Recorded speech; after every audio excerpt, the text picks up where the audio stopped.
C'est fort de ses 35 années de service passées aux impôts que Pascal Abina Kouakou, directeur général des impôts, a entretenu les chefs d'entreprise implantés en Côte d'Ivoire sur le thème « Quelle fiscalité pour accompagner l'émergence des entreprises ivoiriennes ?» Ce déjeuner débat, organisé dans le cadre de la 31e rencontre des professionnels de l'entreprise, a permis au premier responsable de l'administration fiscale ivoirienne d'égrener le chapelet de réformes mises en œuvre par le gouvernement et en cours pour favoriser le développement des entreprises locales et étrangères. Ce sont des mesures en matière d'incitation à l'investissement, au renforcement de garanties accordées aux contribuables, au renforcement du système de remboursement et de crédit TVA et du partenariat État-secteur privé et le recours aux actions judiciaires.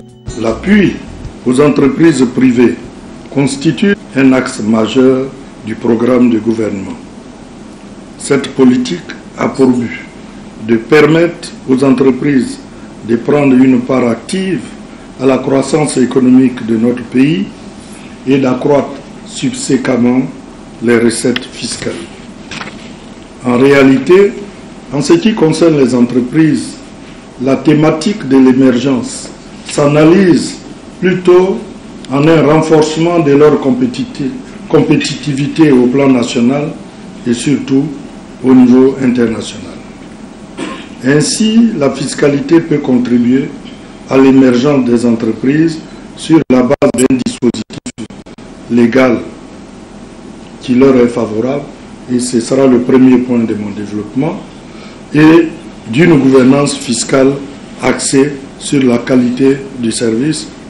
Ce sera le deuxième point de mon développement. Donc, en premier point, un dispositif fiscal favorable à l'entreprise. Le dispositif ivoirien comporte de nombreuses mesures favorables à l'entreprise. Donc le présent exposé rappellera les réformes engagées à partir de 2011 et présentera les perspectives. Alors en point A, les réformes engagées. Les réformes engagées ont porté sur les deux axes suivants. D'abord, l'incitation à l'investissement et les garanties accordées aux contribuables. En matière d'incitation à l'investissement, les mesures d'incitation à l'investissement relèvent du dispositif général, donc le Code général des impôts, et des dispositions spécifiques. On verra.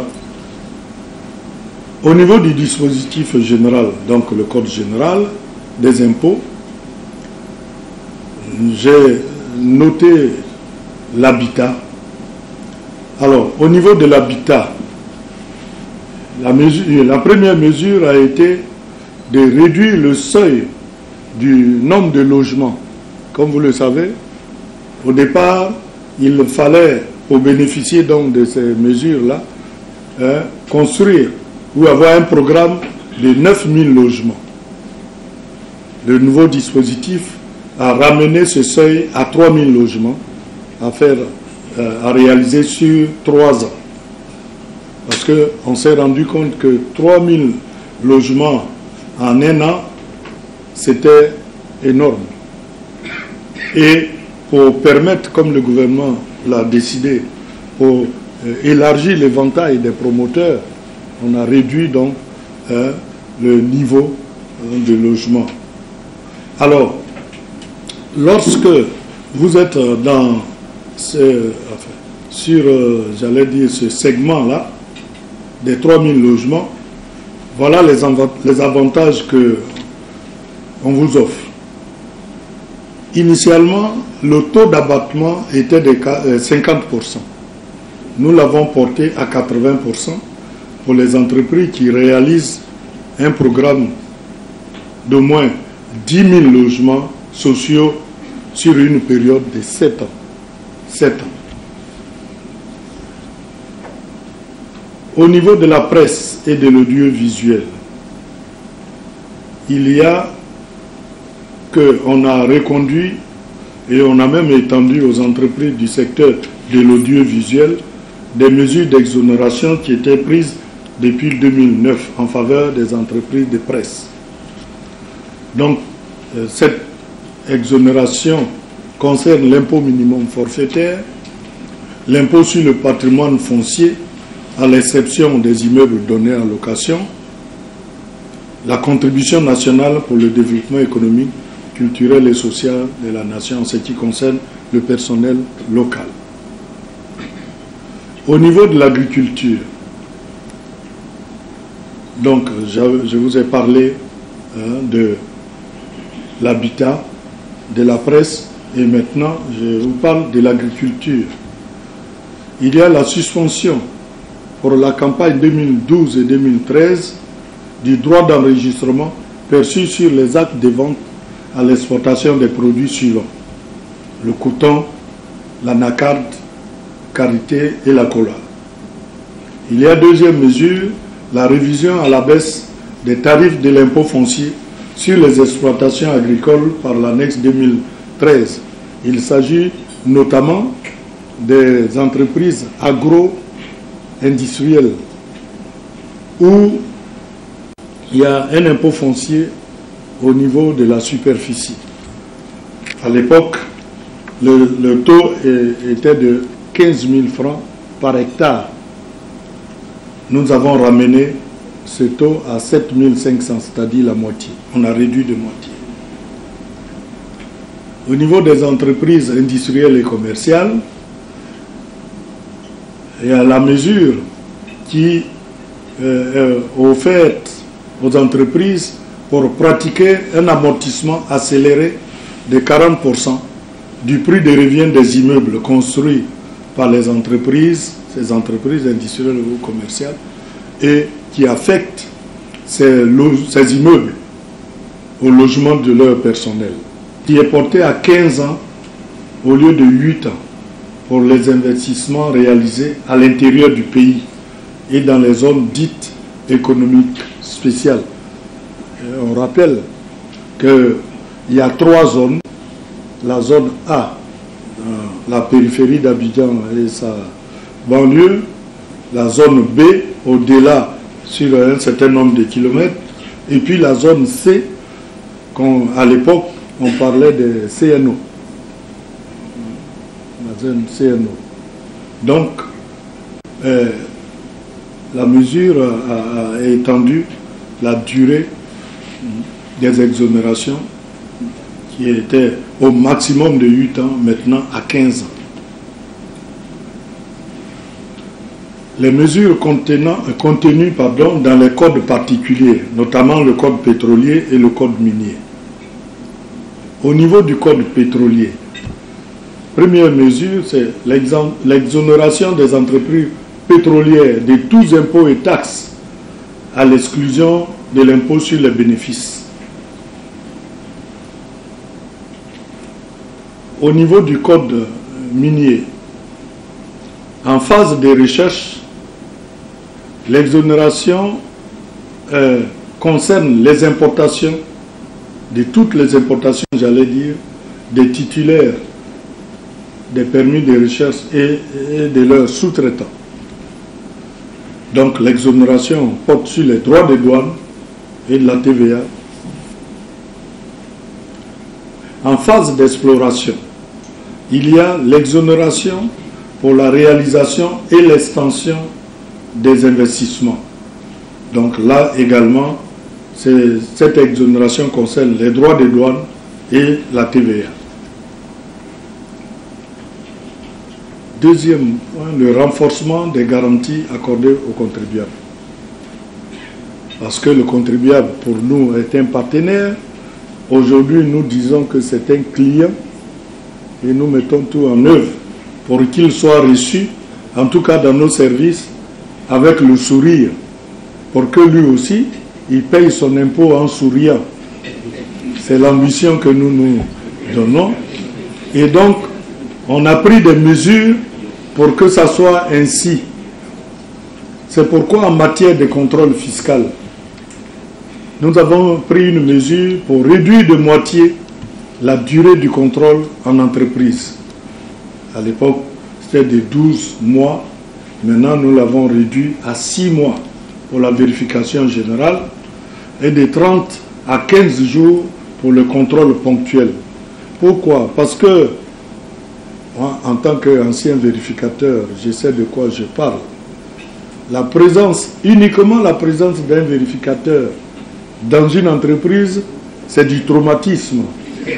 Même si l'entreprise est à jour, mais à ma connaissance, il n'y en a pas beaucoup qui peuvent dire « nous, on est totalement à jour ».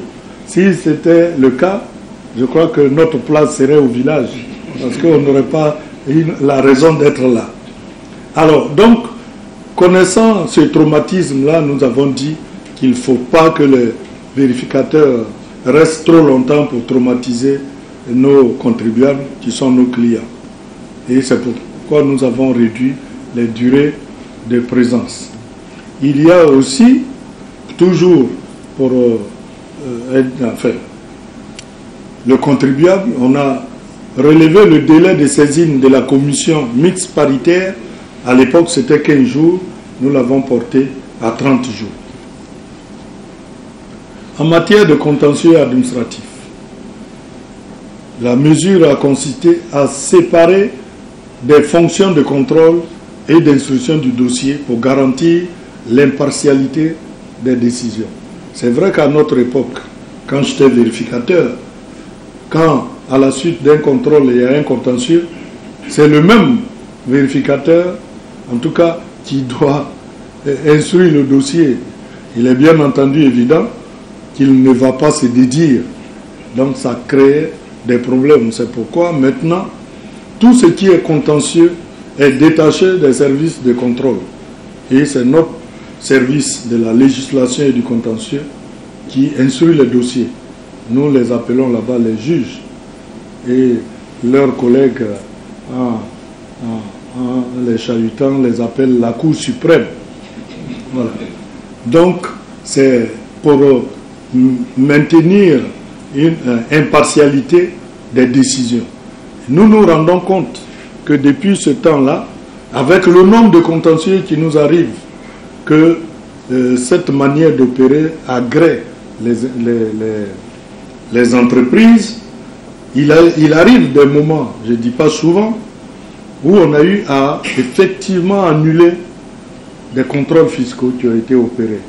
Parce qu'à l'instruction, on s'est rendu compte, soit la procédure n'a pas été respectée comme il le fallait, ou deux fois, bon, quelques rares fois, mais ça arrive, on se rend compte que les motifs de redressement n'étaient pas assez pertinents.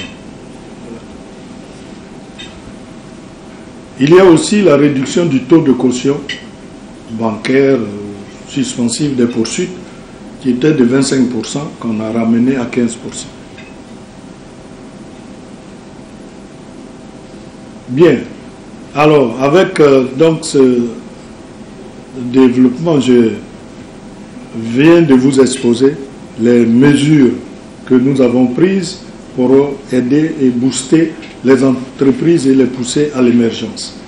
Quelles sont les perspectives? Au niveau des orientations générales, l'option de l'État est de poursuivre la politique d'allègement et de réduction des taux en vue de mettre la fiscalité au service du développement. Je le dis, et c'est notre vision, c'est notre ambition. Au niveau du foncier, par exemple, le Premier ministre, ministre de l'économie, des finances et du budget, nous a instruit de faire en sorte que la base imposable soit élargie, et c'est ce que nous sommes en train de faire.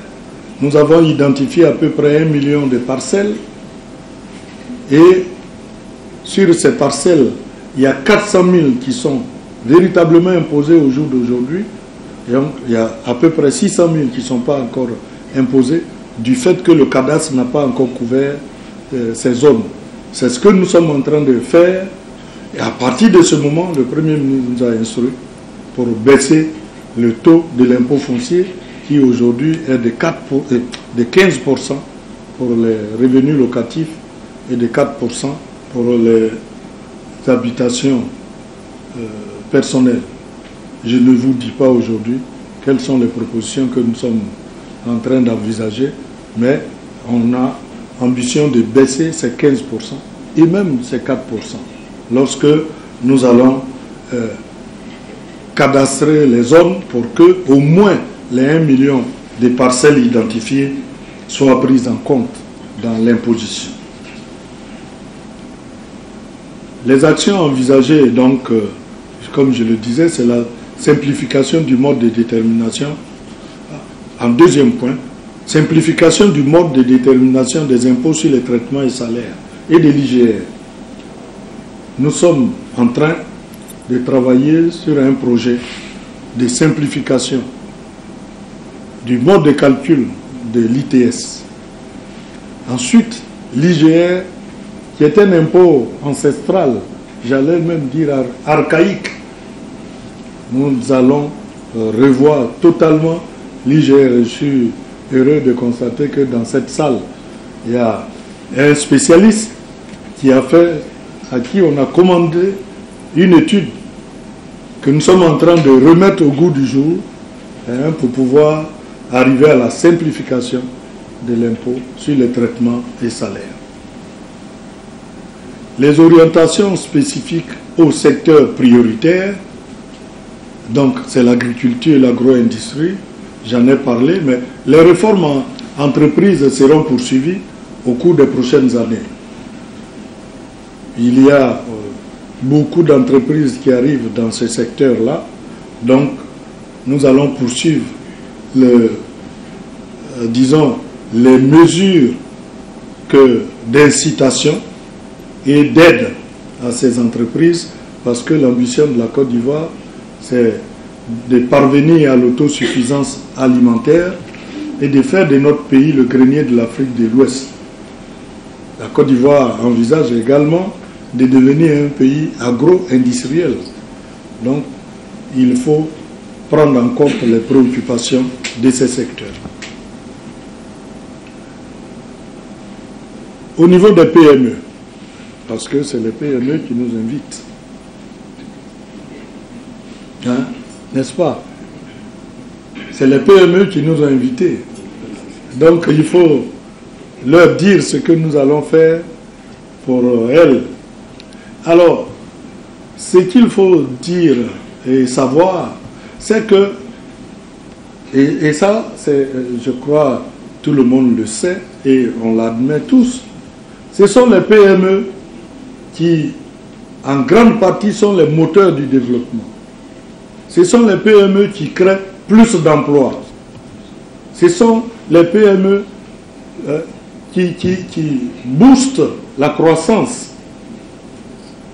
N'allez pas dire ça aux grandes entreprises. Alors, donc l'objectif visé, c'est l'accroissement de leur part dans le PIB afin de leur permettre de jouer pleinement leur rôle de pourvoyeur d'emplois et de revenus. Avec donc mon intervention sur le PME, nous avons fini le premier chapitre de mon intervention, parce qu'on m'a dit que ça devrait se faire en 10-15 minutes. Je ne sais pas si je suis dans le temps, donc on va aller un peu vite pour après me soumettre à vos questions. Donc, nous arrivons à la gouvernance fiscale axée sur la qualité du service. C'est une ambition clairement affichée. Au plan donc organisationnel, c'est le renforcement du système de remboursement des crédits TVA, qui était une préoccupation majeure des entreprises.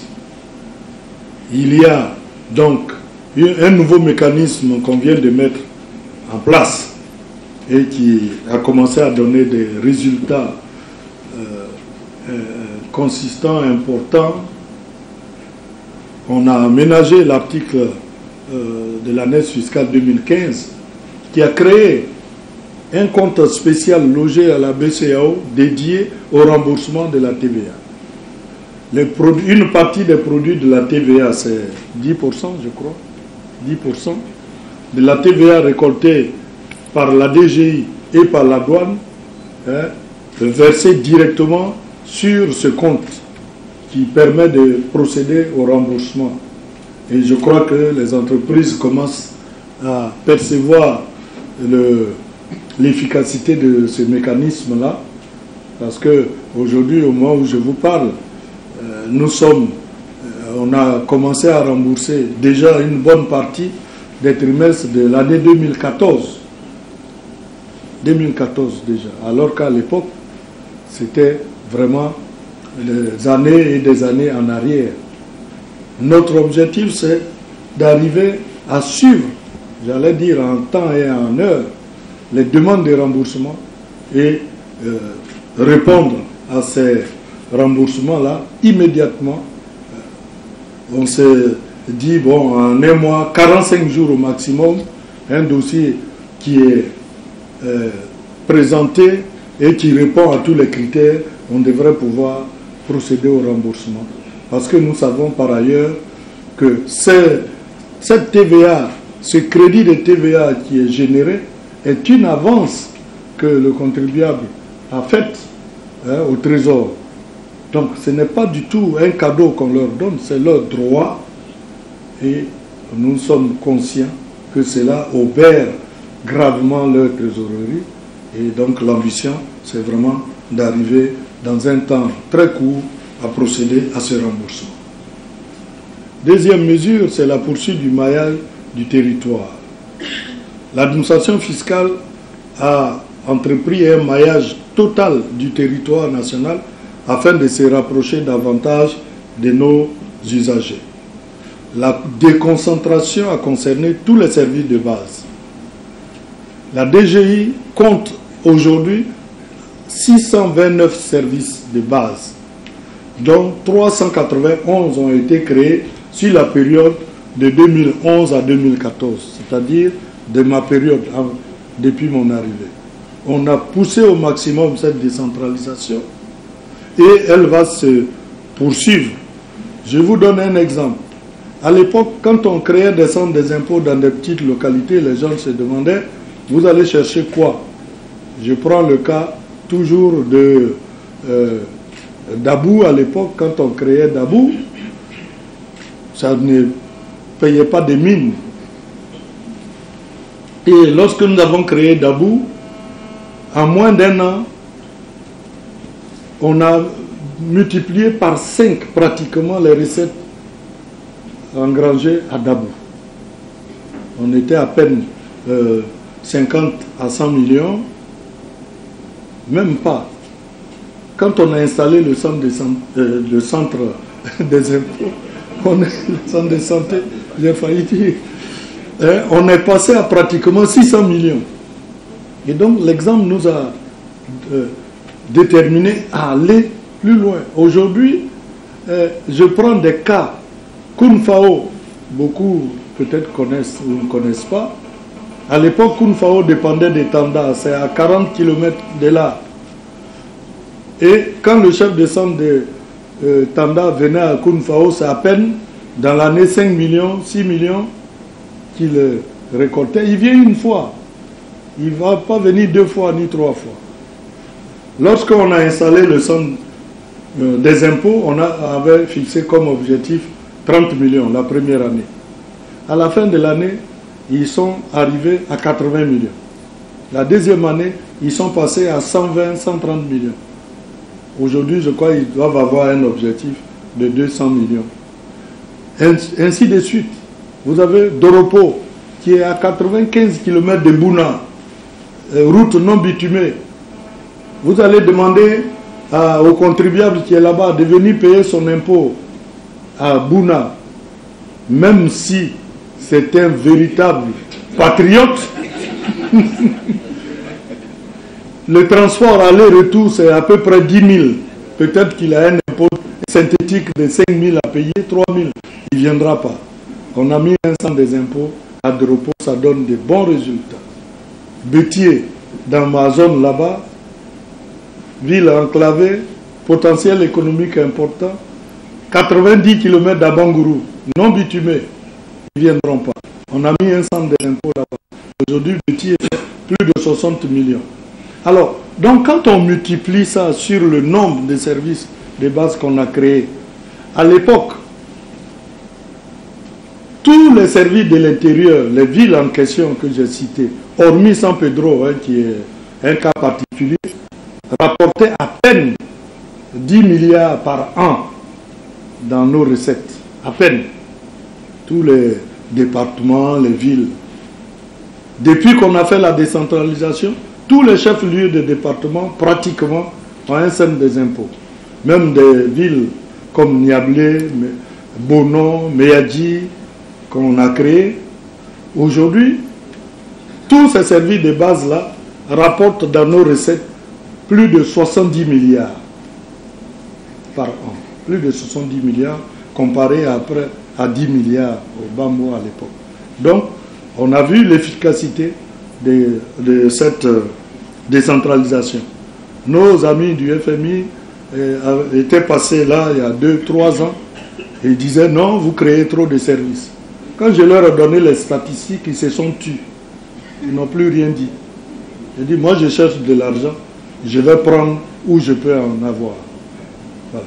Parce que eux, leur argument, oui, mais vous déployez du personnel là-bas, la gestion de ce personnel, le coût.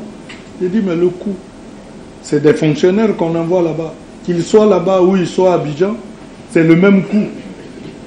Puisqu'il aura son salaire, il aura ses primes. Donc il vaut mieux qu'il soit là-bas pour renflouer les caisses. À partir de ce moment-là, ils se sont tus, ils ne parlent plus de ce qu'on développe les services. Donc la décentralisation va continuer. Peut-être même très très bientôt, on va arriver dans certaines sous-préfectures. Et demain, qui sait, dans certains gros villages. Ouais. Voilà. Le renforcement du partenariat État-secteur privé, on y est.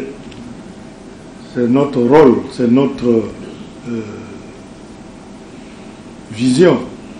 Donc, dans le cadre d'une approche consensuelle de la politique fiscale, et c'est ce que nous faisons, la direction des impôts a initié la mise en place des plateformes d'échange avec le secteur privé. Je cite 3, c'est le CER, le cercle d'échange et de réflexion avec le secteur privé, même si c'est un peu en sommeil de par la faute de nos amis, puisque c'est vous qui êtes président, hein, mon don. Ah, c'est nous qui sommes présidents. Ah, donc c'est nous, la léthargie. On va corriger ça. On s'est réunis à un moment quand même. On va reprendre. Bon, il y a aussi le comité mixte DGI-CNPS, où on a, par ce canal-là, eu des fichiers importants qui nous ont été mis à notre disposition par la CNPS. Il y a l'Observatoire du contrôle fiscal. Alors j'insiste un peu sur l'Observatoire, puisque moi-même, j'avais été président pendant 10 ans de cet observatoire. À l'époque, les gens criaient partout harcèlement fiscal. On a dit, bon, si vous êtes harcelé, saisissez l'observatoire. À l'époque, mon don est là. Moi, mes témoins sont des contemporains. On a eu que, à l'époque, on n'a eu que 3 dossiers. Un dossier où le contribuable, effectivement, avait raison. Un dossier où le vérificateur avait raison. Et puis le 3e dossier qui n'avait pas d'argument pertinent. Depuis, les gens ne saisissent plus l'observatoire. Donc, pour nous, tout marche bien. Tout marche bien. Parce que si vous avez des problèmes, on vous dit, voilà une structure paritaire, 10 membres, 5 DGI, 5 secteurs privés. Et des gens qui connaissent de quoi ils parlent. Alors, si vous dites, je suis harcelé, vous envoyez votre dossier, et puis on se réunit, on examine, si vous avez raison, on vous dit, vous avez raison. Maintenant, les gens, ils ne saisissent plus cet observatoire, mais j'entends des sons pour dire qu'il y a l'harcèlement fiscal en Côte d'Ivoire. Il n'y en a pas. Il n'y a pas d'harcèlement fiscal en Côte d'Ivoire. Ça, je peux vous le dire. Voilà. C'est vrai qu'il y a beaucoup de contrôle. Non? Oui, mais attention, entendons-nous bien. C'est vrai, il y a beaucoup de contrôles. Et je vous le dis, cette année 2015 est décrétée comme l'année du contrôle. Donc il va y avoir beaucoup plus de contrôles. Beaucoup plus. Ce ne sera plus seulement la vérification générale, la DEV, qui va faire des contrôles en entreprise.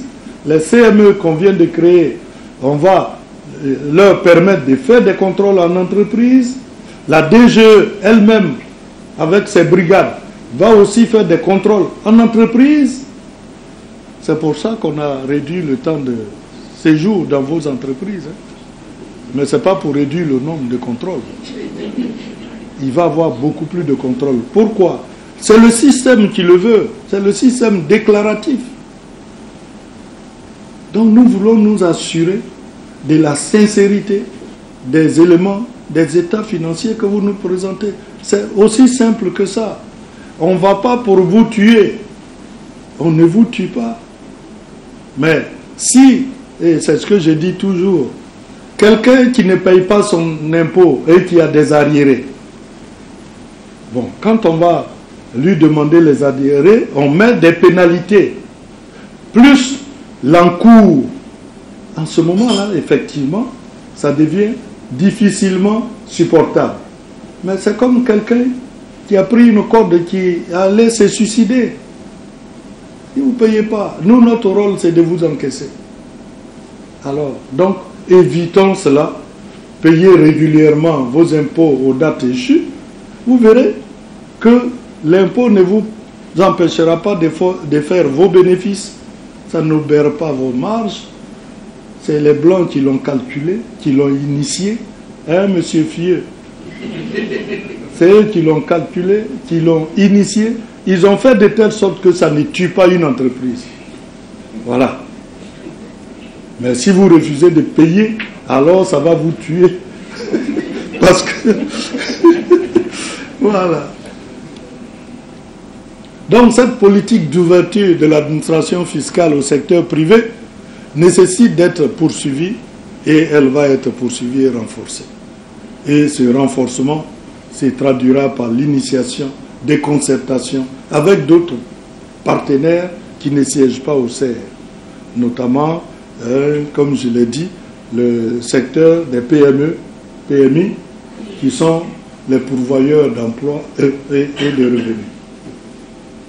Le quatrième point, un système dynamique d'information du contribuable, et je crois que je terminerai par là-dessus. Donc la DGI a mis en place un système d'information efficace qui va se traduire par la mise en ligne du Code général des impôts. Le Code général des impôts électronique. Il y aura une cérémonie officielle qu'on va vous présenter. Ce code-là, qu'on a mis sur une clé USB. Nous sommes les premiers au monde qui venons de faire ça. La France a tenté, ils ne sont pas allés plus loin. Nous sommes allés plus loin. Le Code général, maintenant, vous l'avez sur une clé USB, au lieu d'avoir ce gros bouquin là qui... Voilà. Donc on va faire une présentation officielle pour mettre à votre disposition. Je crois que c'est vendu à combien? Ce sera combien? Il faut dire le prix. Voilà, on nous donne l'occasion de déjà annoncer le prix, il faut leur dire. Ce sera 50 000 et les mises à jour automatiquement chaque année seront faites. Voilà. Chaque année avec les nouvelles dispositions, au fur et à mesure on fait la mise à jour. En tout cas, c'est vraiment pratique pour vous et pour tous les spécialistes du droit fiscal. Il y a aussi, deuxième mesure, la dématérialisation des procédures. La vignette, c'est déjà fait, vous le savez. Nous sommes en train de dématérialiser la patente. D'ici le mois de juin, juillet, je crois que la patente sera dématérialisée également. Et la télédéclaration, on a fini pratiquement, et je crois qu'avant la fin de l'année, nous allons pouvoir permettre à certaines entreprises, les grandes entreprises et certaines PME, ceux qui sont dans le segment des CME, de pouvoir faire leur déclaration à partir des moyens électroniques. Ils n'auront plus à se déplacer. Et l'objectif final, c'est d'arriver au télépaiement. Télépaiement. Comme ça, comme j'ai dit, vous êtes nos clients et nous voulons faire en sorte que vous soyez à l'aise dans vos déclarations, dans vos paiements, sans avoir à vous déplacer pour venir vous aligner. Voilà. Je crois que cela permettra d'avoir le sourire que nous recherchons. Ensuite, il y a la mise à disposition des contribuables d'un site web, là vous connaissez, d'une adresse électronique et d'un numéro vert avec nos émissions, l'impôt et vous, et le maquis des impôts à la radio. Tous les lundis soirs, vous avez l'émission L'impôt et vous. Il y a aussi la mise en place d'un système de suivi en temps réel pour les usagers de leur dossier. Donc voilà tout cet ensemble-là pour rendre la direction générale efficace, moderne, enfin, le système de management de la qualité. Ah oui, j'ai un service de documents, de la communication et de la qualité qui est de qualité, animé par une dame de qualité dont le mari se trouve dans cette salle. Madame Kwazan Mireille, qui est en mission, et donc qui n'a pas pu être là, mais sa collaboratrice, Madame Aluelier, sous-directeur de la communication, qui est là. Je voudrais qu'on les applaudisse parce que ce service-là nous fait honneur, nous sommes fiers de notre service de communication.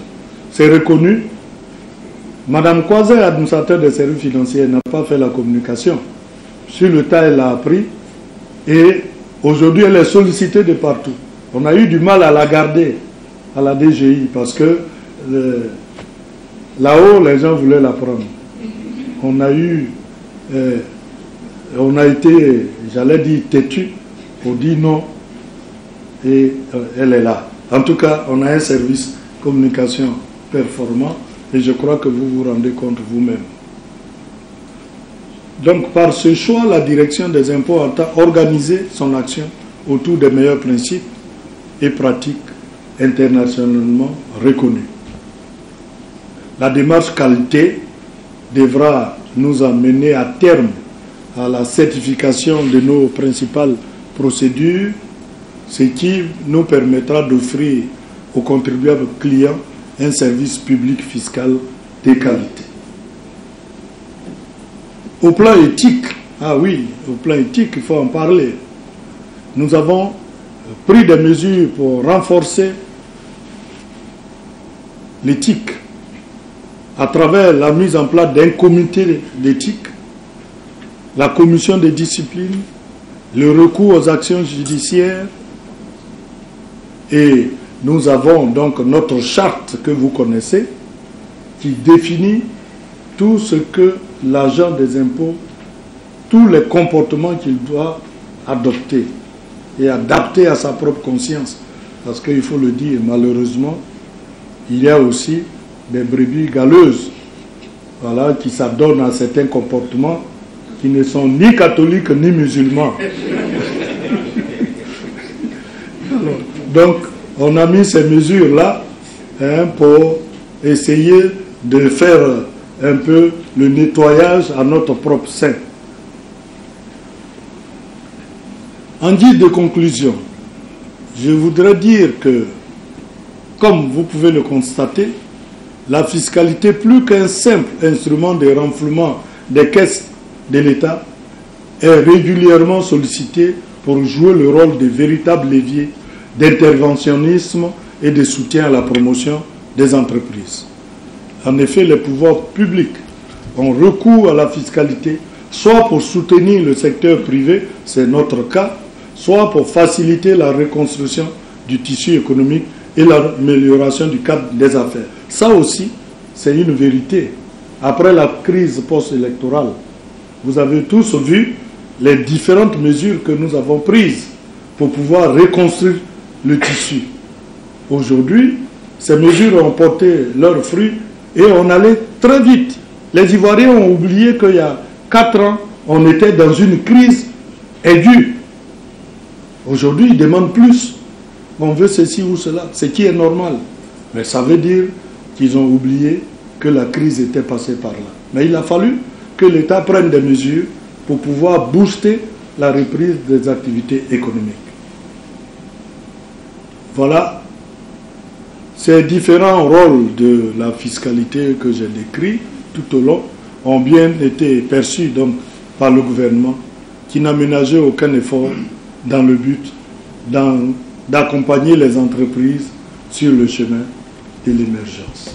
Cette rencontre sur la fiscalité en Côte d'Ivoire a été saluée par les chefs d'entreprise. Des chefs d'entreprise qui invitent les autorités ivoiriennes à adopter une politique fiscale qui facilite la compétitivité du secteur privé et favorise en retour le développement du pays. Nous venons d'être édifiés par le directeur général des impôts qui nous a présenté très clairement la politique de la direction générale des impôts, donc la politique de l'État en matière de fiscalité et d'accompagnement des entreprises nationales et internationales. Il nous a fait un tour d'horizon très exhaustif de tout ce que la direction générale des impôts propose en termes d'impôt général, mais également en termes d'accompagnement des investissements, que ce soit des investissements nouveaux, des investissements de renouvellement. Autour des questions, on a pu noter la ferme volonté de l'administration fiscale de continuer d'accompagner les entreprises ivoiriennes. Il est vrai que les contribuables attendent beaucoup plus des impôts. Je pense que c'est en continuant les efforts qui ont été déjà entrepris par l'administration fiscale qu'on arrivera à créer un environnement propice au développement des entreprises en Côte d'Ivoire. Pour les organisateurs, le choix du thème de cette 31e rencontre des professionnels de l'entreprise s'inscrit dans l'actualité économique ivoirienne. Une actualité marquée par le concept d'émergence en 2020. Ce qui a motivé le choix de ce thème, c'est l'environnement des affaires actuelles et surtout les nouvelles ambitions de la Côte d'Ivoire. Les problèmes de fiscalité, c'est toujours très important et nombre de PME, disons même nombre d'entreprises ivoiriennes se plaignent toujours de la fiscalité. On a vu à travers les débats, soit sur le harcèlement, soit sur le niveau d'imposition, soit sur le contrôle, il y a toujours des choses à apprendre au niveau de la fiscalité. Mais aujourd'hui, la donne est différente parce que la Côte d'Ivoire veut être émergente. Et une Côte d'Ivoire émergente, c'est des entreprises émergentes. Les rencontres professionnelles de l'entreprise est un cadre d'échange créé depuis 10 ans par le groupe de presse PME Magazine pour débattre de toutes les questions en rapport avec l'économie ivoirienne.